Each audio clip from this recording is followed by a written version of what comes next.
Let's say you're laying on the beach, you're hanging out with your kids, you're throwing the frisbee or the football, you're playing with sand, everybody's having a great time. You go back to the towel, you lay down, you grab your phone, and boom, there's an email. And it's something that brings you back into a problem that you're trying to solve at church that you don't currently have a solution for. And yet, right then, in that moment, your attention is completely diverted from your kids and the sun and the sand and the precious time that you have in that place with those people to this stupid problem that you can't do anything about. And now you are divided, right? Your attention is divided. You can't just be in the moment because you have to be glued to this issue. Welcome to episode 26 of the Preaching Donkey podcast. It's so awesome to have you joining me today. My name is Lane. I am your humble host. Today, we're going to talk about time away. How do you take a vacation? How do you have a day off or a few days off and not be completely pulled into your work the whole time that you're gone? How do you break away? One of the things that I have enjoyed throughout my ministry is the ability and really the determination to actually have a real vacation and actually get a day off. I have seen so many pastors basically not allow themselves this privilege, and as a result, it leads to burnout, it leads to resentment, it leads to really resenting the very work that they feel called to do. I don't want this to happen to you. I want you to be able to have a really fulfilling, fruitful ministry where you're giving it your all. And at the same time, I want you to enjoy the time that you get, the precious time that you get away with your family, with your spouse, with your friends, with your kids. And I want you to be able to, in a guilt-free way, break away from the work that you do and realize that the world is not going to burn. So in this video and in this episode, I'm going to give you exactly what I do, exactly what I coach other pastors to do, to lay out the expectation that, hey, I'm going to be gone, and to make sure that all your bases are covered. And then we're going to talk about what to actually do when you're on vacation to make sure that you are fully disengaged from work to the extent that is possible so that you can be fully present with your family, with your friends on whatever type of trip you're on. Whether you're doing a staycation and you're at your home doing yard work and that's how you recharge, or you're off in the mountains or out at the beach, you want to be there and not be pulled into your work the whole time. So that's what we're going to talk about today. We got a great episode for you coming up next week on episode 27. My good friend Jameson Reynolds is going to be on. He is a very talented, very skilled worship pastor, has a lot to say about communication from the perspective of someone who's not the lead pastor, also how to work with your lead pastor, and if you are the lead pastor or the senior pastor, how to interact with your team, and especially your worship pastor. So that's going to be a really great episode that comes out next week. So be sure to subscribe. If you're listening on Apple Podcasts, it's awesome to have you listening. Be sure to go over and leave a review. If it's 5 stars, if it's not, don't worry about it. Don't bother. If you're watching on YouTube, subscribe if you haven't yet. Be sure to like this video. Leave me a comment below about the next vacation that you're going to go on. Like, where are you going and when are you going to go? If you don't want to get specific, you don't have to. But if this summer you're going to go somewhere cool, let us know. Let us know so we can celebrate with you down below. All right, so let's dive in. And I want to start with a story. This happened a few years ago. I was working at a church, and there was a person who was working on staff basically as our executive pastor. This is back when I was doing next gen ministry, so I was working with students and kids. And I remember he went on a vacation with his wife. The entire time he was on vacation, he was calling into meetings at our church. He was sending us emails. He was receiving emails. He was having phone calls. He was doing strategy sessions. And he was stressed about what was happening at our church the whole time he was gone. And when he came back, he mentioned something, just kind of in passing. He said, well, last week when I was on vacation, and he did it in quotes. He did like scare quotes. So when I was on vacation last week, and he was really complaining about the situation he was in, where when he was on vacation, he was still working. And this is something that he had really purported as a value of his, almost like kind of a man never takes a day off. A leader is responsible. And what that means is that even when they're gone, they're still thinking about work. Even when they're out of town, they're still present. Even when they don't have to be at a meeting, they still show up. Even when they're on the other side of the world trying to enjoy the precious few days a year they get away from this place, they're still here mentally and physically and spiritually, right? This was a value of his. So when he said, I was on, quote, vacation, and he was complaining about how exhausted he still was getting back from vacation, I pulled him aside and said, hey, listen, I want to explain to you my philosophy of vacation and why I think your vacation was awful. And fortunately, he listened, and I said, hey, when I go on vacation, I don't call in meetings, and I don't have my phone on me 24/7, and I don't check my email every single day, and I'm not writing emails at 2 a.m. when I'm on vacation, because for a vacation to be what it is designed to be, it needs to actually be refreshing. And if it's not, if I go on vacation and I'm just as exhausted as I was when I left, when I come back, then what good was the vacation? I might as well have just stayed in town if I'm going to come into work every day, right? And so I told him, I said, the reason why you're frustrated and the reason why you're exhausted and the reason why you have no energy to give right now is because your vacation was not a vacation. You literally just took your work from your office to the beach. Why? Why would you do that? And the argument might be, and this is what I thought he would say, to be honest, and this is might be what you are thinking. I thought he was going to say, well, the reason I do that is because I love this work. I love it. So it doesn't feel like work for me. I want to be thinking about it. I want to be doing it. And that's really true of him. And to be honest, it's true of me. I love the work I do. I always have. I've always been in jobs where maybe I don't love every single thing about it, but generally speaking, I'm doing work that I love. I'm doing work that I'm passionate about. And that might be where you are. But he didn't say that. He didn't run to the defense of the work. In that moment, you know what he told me? He said, you're right. I'm exhausted. I should have broken away. This is crazy. I need a vacation from my vacation, right? To be able to come back and engage in what I'm doing here. So in that moment, I decided that I need to start helping myself make sure that this is something that I guard, because let me tell you the culture. I was in the DC area for 10 years, worked at a church there, several different positions. And in the DC area, there's a lot of pride in workaholism, just hustle, working all the time. Like work 70 hours a week is normal. Work till 7, 8, 9, 10 o'clock at night, get up the next day at 6 and do it all over again. That's the work culture there. And so if you're the one guy saying, hey, I want a life outside of my work. I want to go home to see my family. I want to tuck my kids in bed at night. I want to go on vacation and actually be on vacation. You run the risk of being perceived as lazy. You run the risk of being perceived as not as committed, not as hardworking. So for a long time, I was very hesitant to be public, to be out about the way I felt about work and rest and Sabbath. And when one of the hardest working people I've ever met, and one of the most successful people that I've ever met, is willing to admit, yeah, you know what, this is not working for me. I actually need to rethink the way I do vacations. It was enough for me to finally say, okay, I'm going to be vocal about this, and I'm going to help other people, and I'm going to defend myself, and I'm not going to worry what people think about me. Because guess what?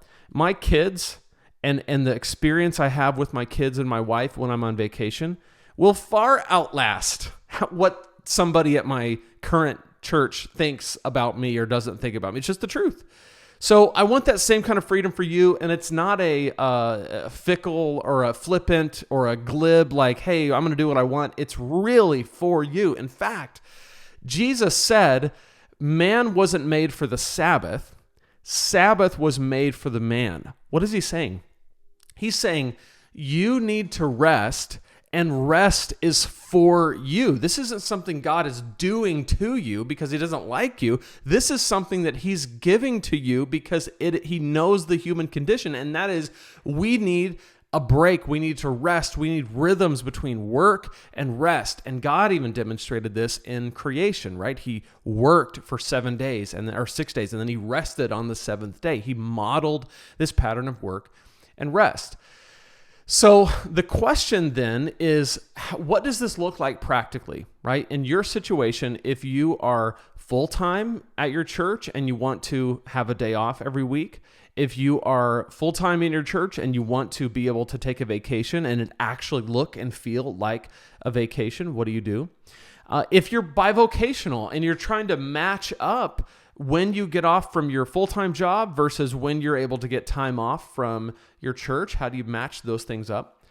And so what I want to talk about in this video is, generally speaking, vacation, right? I've talked about days off before. In fact, even in my book, Preaching Killer Sermons, I have a chapter on this very subject where I talk about days off. But I want to focus specifically on vacation because it's almost the end of April. A lot of people take vacations starting May, June, July, around that time. Like summertime's a big vacation time. And so as you're kind of planning out your vacation, I want to give you some things to think about. So let's say that if you're bivocational, you're able to get off from your full-time job, you're able to get a Sunday off at church, and all the responsibilities are taken away. Or if you're full-time, you're able to get a week off, and preferably a Sunday included in there as well. This is something I definitely recommend. If you're going to take a vacation, please take a Sunday. Don't just do Monday and then get back on Saturday and be right back at church on Sunday. You need a break from all of it, not just the week, but the Sunday. You need a break. You need to break away. You need to go experience something else somewhere else. So I highly recommend that your vacation bleed into a Sunday, either on the front end or on the back end. One of the things I really like to do is leave right after church on Sunday and be gone all the way through the next Sunday. So I only missed one Sunday, but I'm gone all the way through. That's how I've done it in the past. So let's say that you have this week planned, right? You, your family, you're going to go on a beach vacation. What do you do? How do you lay the framework? I'm going to tell you what I do, and I think this is a really purposeful way to do it, and it's worked for me in the past. The first thing that I like to do is to communicate to everybody who needs to know that I'm going to be gone and what that means. So what that means for me is I'm going to communicate to my team, hey, May 8th through 15th, I'm going to be out of town. What that means is that if you've got anything you need to talk to me about that's important, that you already know about it, let's do it now. Let's do it before May 8th. So schedule a meeting with me, come by my office, let's talk about it, because May 8th through 15th, I'm not going to be here and I don't want to be interrupted unless it's an emergency. So I'm communicating to those people. Now, it's easy if it's people who report to you. It's not as easy if it's people that you report to. So you just have to think about, okay, who am I talking to and what do I have to communicate? So if it's someone that I report to, I'm going to say, hey, is there anything that you can think of that is going to come up in this week that I'm going to need to deal with now, that we can deal with now or after that week? So you're basically setting an expectation to say, you're communicating, I don't want to talk about this or deal with this or meet about this when I'm on vacation. So let's take care of it now, right? The other thing that I do is there are things that I know might come up in the week that I'm gone, and I'm working on those things ahead of time. So I'm communicating, I'm sending out emails. This used to be a joke where people would say, oh, I got 6 emails from Lane today. He must be going on vacation next week, right? Because they just knew getting emails from Lane, like when Lane's vacation is coming up, I'm going to send out a lot of emails. And a lot of them are, hey, I'm gone on this day, so here's what you might be expecting. You might need this, here it is. You might be wanting this, here it is. Those kind of things where you are just laying out, hey, I want you to know I'm going to be gone, and you are doing the work ahead of time to communicate and prepare everybody around you for those expectations.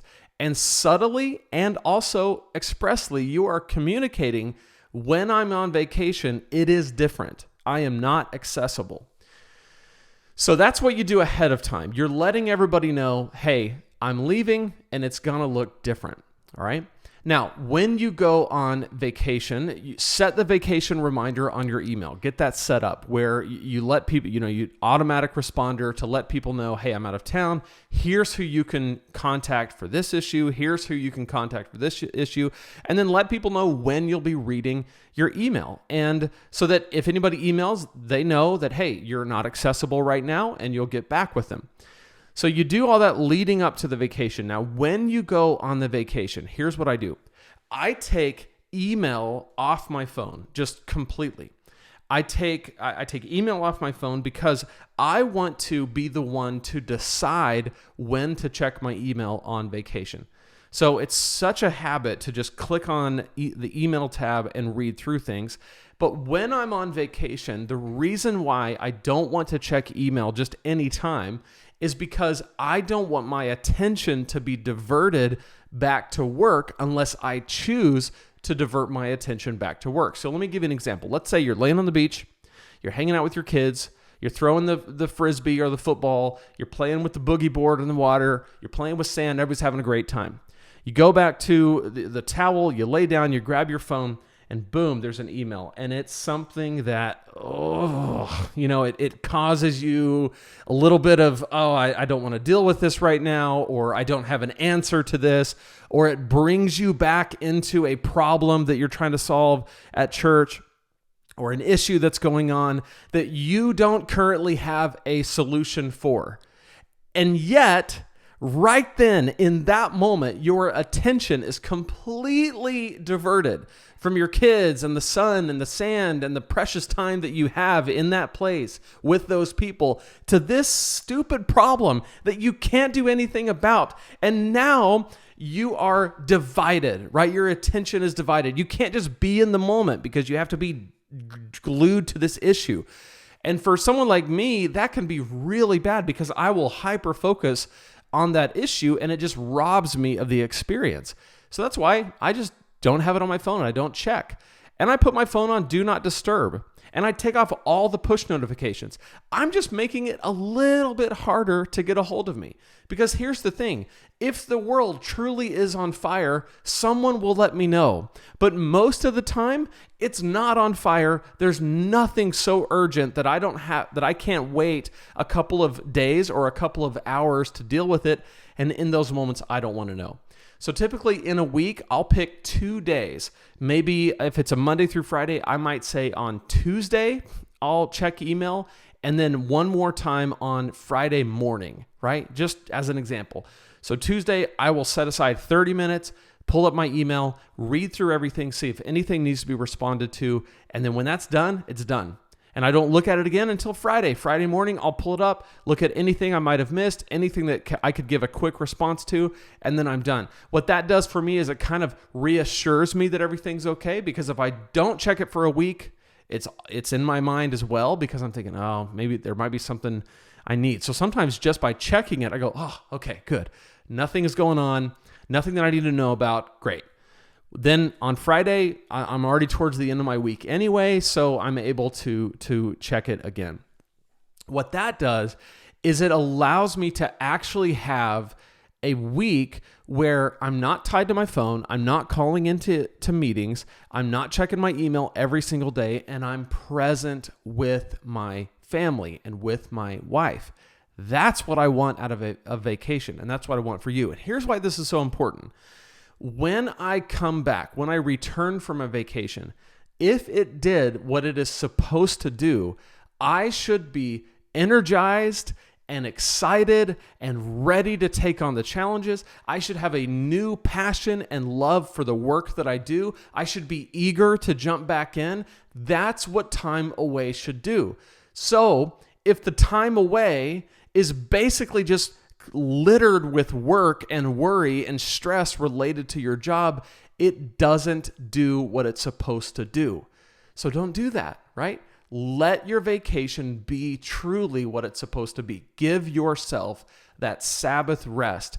Do whatever energizes you, but please pull away from the work, even if it's just for a few days at a time, and then look back at it just long enough to make sure everything's okay, and then go back into your work. So if you communicate ahead of time, expectation and preparation, right? I'm going to be gone, and here's what you might need. And if there's anything you need, let's talk about it now. And you set the autoresponder, you take email off your phone, you put the right people in charge, right? So if there are things that you typically do, this is a lot of times what my emails are ahead of my vacation is I typically do this. Hey, I need you to take this responsibility on.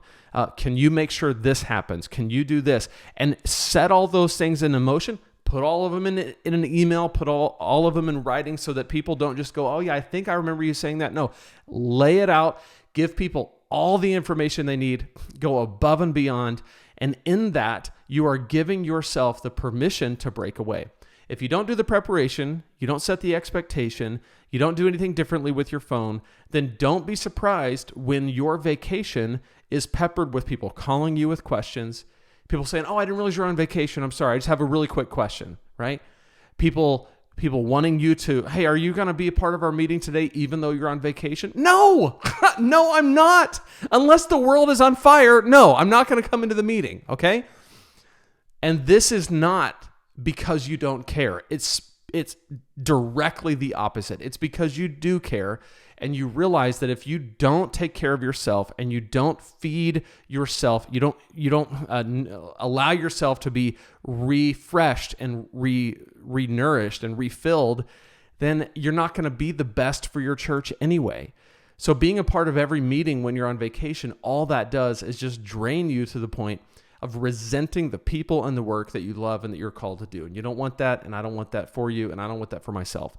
So I hope you are able to kind of write these steps down. And when you're thinking about your vacation for this summer, just imagine that you put in the work ahead of time, you set the expectation, you deal with your phone, you deal with your laptop, and you choose when you're going to engage with work. You choose when you are going to check your email or go through whatever you need to check. You choose all of that. And then you have a peaceful, stress-free, to the extent that it's possible, vacation where you can relax, you can enjoy yourself, you can actually be in the moment with your kids without being distracted by everything going on at the church. Give yourself that gift. And give your kids that gift if you have kids, and give your spouse that gift if you have a spouse. Do that for yourself, because the Sabbath is for you. You are not for the Sabbath. It is a gift for you that God gave to you, and by the way, commanded of you and me. Download my guide, preachingdonkey.com/21 days. It is a 3-step process that helps you make a sermon purposefully. And one of the things I love about this guide is it actually saves time. One of the reasons why work bleeds into vacation is because sermon prep bleeds into vacation, right? Poor planning ends up bleeding into vacation. So in my guide, the 21-day guide to creating killer sermons, it's going to actually walk you through a step-by-step process to more purposefully build your sermons in a systematic way so that they're not sneaking up on your vacation or sneaking up on your Saturday night. That's really important. So preachingdonkey.com/21 days. Get your guide there. Again, if you're watching on YouTube, let me know when you're going to go on vacation and what you're going to do to make sure that you have the best possible vacation. We'll see you next week for an interview. It's going to be awesome. Until then, remember, if God can speak through a donkey, he can speak through you, and he can speak through me. We'll see you next time here on the Preaching Donkey podcast.